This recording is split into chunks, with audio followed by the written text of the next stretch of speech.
ஹேல குட்டீஸ், காலேஜ்லேருந்து வீட்டுக்கு வரும்போது நம்ம என்னடா செய்கிறது, ரொம்ப பசிக்குதே அப்படின்னு சொல்லிட்டு இருக்கக்கூடிய பேச்சுலர்ஸ்க்காகவே இந்த ரெசிபி. ஸோ இந்த ரெசிபியில் வந்து பார்த்தீங்க அப்படின்னா ரொம்ப ஈஸி. உங்கள் வீட்டில் ஒரு மிக்ஸி ஜார் இருந்தாலே போதும். இது செய்கிறதுக்கு வந்து கிரவுண்ட்நட், அதாவது பீனட் வந்து நல்லா வறுத்த பீனட்டாக இருக்கணும், அப்போ தான் நல்லாயிருக்கும்.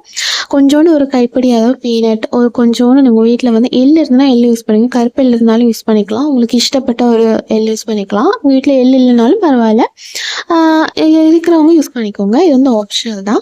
அண்ட் தென் கொஞ்சோண்டு பாதாம் இருந்து அண்ட் கொஞ்சோண்டு ரெசின். உங்கள் வீட்டில் வேறு ஏதாவது நட்ஸ் லைக் கேஷ்யூ நட்டு இல்லை வேறு எந்த நட்ஸ் இருந்தாலும் நீங்கள் யூஸ் பண்ணிக்கலாம், ரொம்ப நல்லாயிருக்கும்.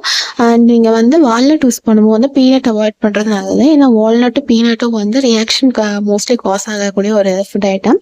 அண்ட் இந்த இனிப்புக்காக நான் வந்து கொஞ்சோண்டு சர்க்கரை ஆட் பண்ணியிருக்கிறேன். உங்கள் வீட்டில் வந்து சீனி இருந்தாலும் சீனி ஆட் பண்ணிக்கலாம். நான் சர்க்கரை இருக்கிறனால சர்க்கரை ஆட் பண்ணியிருக்கிறேன்.